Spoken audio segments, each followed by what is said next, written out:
మన ఛానళ్ళ కథ వింటున్న అందరికీ స్వాగతం. మన ఛానళ్ళ కథ వింటున్న వారు తప్పకుండా సబ్స్క్రైబ్ చేసి, లైక్ చేసి, కామెంట్ చేస్తారని ఆశిస్తూ ఈరోజు కథలోకి వెళ్ళిపోదాం. ఈరోజు మనం చెప్పుకోబో కథ ఏమిటంటే అద్దం. రామాపురంలో వజ్రగుప్తుడనే ధనిక వర్తకుడు ఉండేవాడు. అతనికి సోమదత్తుడనే కొడుకు ఉండేవాడు. సోమదత్తుడు గారాబంగా పెరగడం వల్ల యుక్త వయసు వచ్చేసరికి సోమరిగా వ్యసనాలకు బానిసయ్యాడు. వ్యసనాలకు డబ్బును మంచినీరులా ఖర్చు చేస్తూ ఉండేవాడు.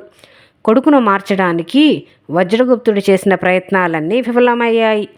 ఆ సమయంలో హిమాలయాల నుంచి ఒక ముని రామాపురానికి వచ్చాడు. ముని ప్రజల సమస్యలను తెలుసుకుని పరిష్కార మార్గాలను సూచించేవాడు. ముని మహిమ గురించి తెలుసుకున్న వజ్రగుప్తుడు అతనిని తన ఇంటికి పిలిపించి తన కొడుకు ప్రవర్తన గురించి చెప్పి బాధపడ్డాడు. ముని వజ్రగుప్తుని కొడుకుతో, నాయన, ఏ పని చేయకుండా కూర్చుని తింటే కొండలైన కరిగిపోతాయి. అలాగే ఉన్న ధనాన్ని వ్యసనాలకు వినియోగిస్తే ఏమీ మిగలదు. నీ తండ్రి చేసే వ్యాపారంలో పాల్గొని మంచి పేరు తెచ్చుకో అని హితవు పలికాడు.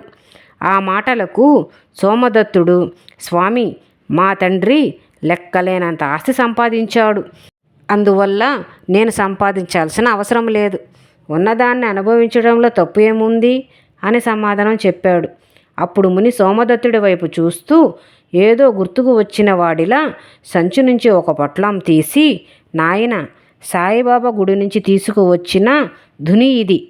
కొంచెం నుదుటిన గుండ్రంగా వచ్చేటట్టు దిద్దుకో అని అన్నాడు. అనంతరం సోమదత్తునితో, విభూది బొట్టు స్పష్టంగా వచ్చిందా అని అడిగాడు ముని. నా నుదుటిపై బొట్టు నాకెలా కనిపిస్తుంది? అద్దంలో చూస్తే గాని తెలియదు అంటూ సోమదత్తుడు అద్దంలో చూసుకుంటూ విభూదిని బొట్టుగా గుండ్రంగా వచ్చేటట్లు సరిదిద్దుకున్నాడు.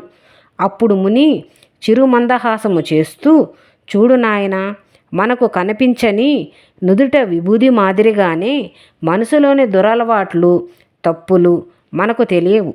మన మంచి కోరే ఆప్తులకే తెలుస్తాయి. అంటే వారు మన నడవడికను సరిదిద్దుకోవడానికి అద్దం లాంటి వారు.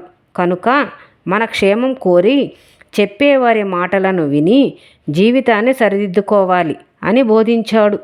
ముని మాటల్లోని ఆంతర్యాన్ని గ్రహించిన సోమదత్తుడు ఆనాటి నుండి తన ప్రవర్తనను మార్చుకొని అతి తక్కువ కాలంలోనే యోగ్యుడనిపించుకున్నాడు.